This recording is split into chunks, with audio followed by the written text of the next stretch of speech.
पहले से ही विभा को कपड़े धोने का बड़ा शौक था। कभी नल के नीचे तो कभी तालाब के पास। अरे मेरी नीली वाली लुंगी नहीं दिख रही है। विभा की अम्मा, कहाँ रखी है लुंगी? अरे वो तो विभा ने परसों ही धोकर रखी थी आपकी अलमारी में, देखो वहीं होगी। वो ना मैंने आज धो दी, मुझे लगा कि गंदी हो गई होगी। अरे कैसे गंदी हो गई थी, उसे तो मैंने पहना भी नहीं। हे भगवान, इस लड़की के कपड़े धोने की आदत से परेशान हो गया हूँ मैं। जितना तो घर में राशन नहीं आता उससे कहीं ज्यादा डिटर्जेंट पाउडर का खर्चा है। इसकी शादी करवा दो, शादी जाए अपने घर में ही करे काम, फिर चाहे घर के कपड़े धोने हो या पूरे गांव के। हाँ ठीक बोल रही हो, देखता हूँ मैं कोई लड़का। वो दिन भी आ जाता है जब विभा को देखने लड़के वाले आ जाते हैं। लड़की मुझे अच्छी लगी। होने वाली सास कहती है, बेटी अगर कुछ पूछना है तो पूछ लो। वैसे तो हमारी लड़की बहुत ही शर्मीली है, जो बोल दो वो मान लेती है, इसे क्या पूछना होगा। अरे कैसी बात कर रही हो माँ, मुझे इन लोगों के घर रहना है, सवाल तो कई है। हाँ हाँ बेटा, पूछ लो ना, क्या पूछना है। आप लोगों के घर कपड़े कौन धोता है? सास का मुंह बन जाता है। देखो, अगर तुम ये कहना चाहती हो कि तुम्हें कपड़े धोने नहीं आते तो सुन लो, कपड़े मैं ही धोती हूँ, लेकिन तुम्हारे आ जाने के बाद मैं रुमाल तक नहीं धोऊंगी। अरे चुप रहना भाग्यवान, बहू बेचारी घर आई नहीं, उसे डराना शुरू कर दिया। वो क्या है ना बिटिया, अभी तक तो ये कल्लू की माँ ही धोती थी, लेकिन अब तुम्हारे पापा तो दहेज में वॉशिंग मशीन देंगे ही। तभी विभा की माँ बोल पड़ती है, सवाल भी पूछा तो क्या। वैसे भाई साहब, मशीन की तो फिर भी कपड़े धोने की कैपेसिटी होती है, मतलब जो बिटिया दे रहे हैं ना विभा, इसे कपड़े धोने का बहुत शौक है। ये आप लोगों के क्या, आस पड़ोस गांव मोहल्ले सबके कपड़े धो दे और उफ तक ना करे।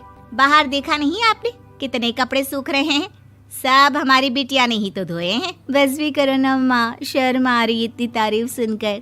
और तो और एक दाग निकाल कर दिखाओ तो मान जाओ। हाँ अच्छा अच्छा, माफ करना बेटा, मैंने गलत समझा, हमें तो रिश्ता बहुत पसंद है। और ऐसे जुड़ जाता है रिश्ता कपड़े धोने का शौक रखने वाली विभा का। उसकी शादी हो जाती है कोयला फैक्ट्री में काम करने वाले कल्लू के साथ। शादी के बाद अचानक विभा चिल्लाती हुई सास के पास आती है। सासू माँ, अरे सासू माँ कहाँ है आप? ये तो धोखा है, धोखा दिया आप लोगों ने मुझे। इसे ससुर के चक्कर के बारे में पता चल गया। अरे तो उसमें तुझे क्यों धोखा मिला है? अरे नल में पानी नहीं आता, कपड़े कैसे कब धुलेंगे? अच्छा अच्छा, तू पानी नहीं आ रहा उसकी बात कर रही है। तो आपने क्या सोचा? कुछ नहीं।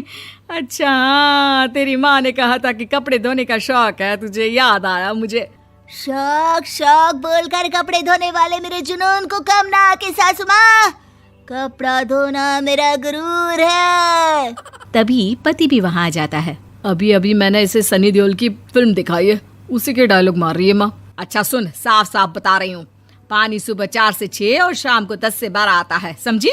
विभा टाइमिंग सुनकर हैरान हो जाती है। ये क्या भूतों का मोहल्ला है? सुबह 4 बजे उठकर कौन कपड़े धोता है? 4 बजे टंकी में पानी जाता है, फिर सारा दिन धोना ना, किसने मना किया? अरे कैसी बात कर रही हैं? 200 लीटर की टंकी में कितने कपड़े धो लूंगी मैं, सुबह ही उठ जाऊंगी मैं। अब क्या था, विभा सुबह 4 से लेकर रात के 12 बजे तक कपड़े ही धोती रहती। एक रोज सास पड़ोस से निकलकर कहीं जा रही होती है कि साथ वाली कहती है, हाँ कल्लू की माँ, जरा ये बताओ कि 2 साड़ी है, 2 ब्लाउज और एक पेटीकोट और एक नाड़े वाला लंबा कच्छा। हाँ तो? अरे तो क्या, कितना लोगी धुलाई ये बताओ। धोबन दिख रहे हैं हम क्या? हमारे पति सरकारी नौकरी से अभी अभी रिटायर हुए हैं और बेटा सुपरवाइजर है कोयला फैक्ट्री में। धोबन समझ रखा है हमें। हाय रे कल्लू की अम्मा, माफ कर दो, वो तो मोहल्ले में यही सब बता रहे थे कि तुमने बहू को कपड़ा धुलवाने के काम में लगा दिया है। सास को पड़ोसन की बात सुनकर गुस्सा आ जाता है। वो घर पहुंचती है जहां घर के बाहर ही इतने सारे कपड़े सूख रहे होते हैं जितने कि किसी धोबन के घर पर। अरे ओ कल्लू की दुल्हन, बाहर निकल। माँ जी यहीं आ जाओ, बाथरूम में चादर धो रहे हैं हम। अरे अभी हम धोते हैं, तुमको बाहर निकलो। ये आस पड़ोस वाले बोल रहे हैं कि हम बहू से कपड़े धुलवा धुलवा कर उसे कपड़ा धोने वाली बना दिए हैं। अरे छोड़ो ना माँ जी, किन लोगों की बातों में आती हो? आस पास के लोगों का तो काम ही होता है कि वो किसी तरह सास बहू को लड़ा दे। बहू सारे घर के कपड़े धोती है, ये क्या कम है? बोलिए। सास को भी लग जाता है कि वो बहू का ये सनकीपन नहीं छुड़वा सकती, इससे अच्छा है कि खुद ही चुप हो जाए।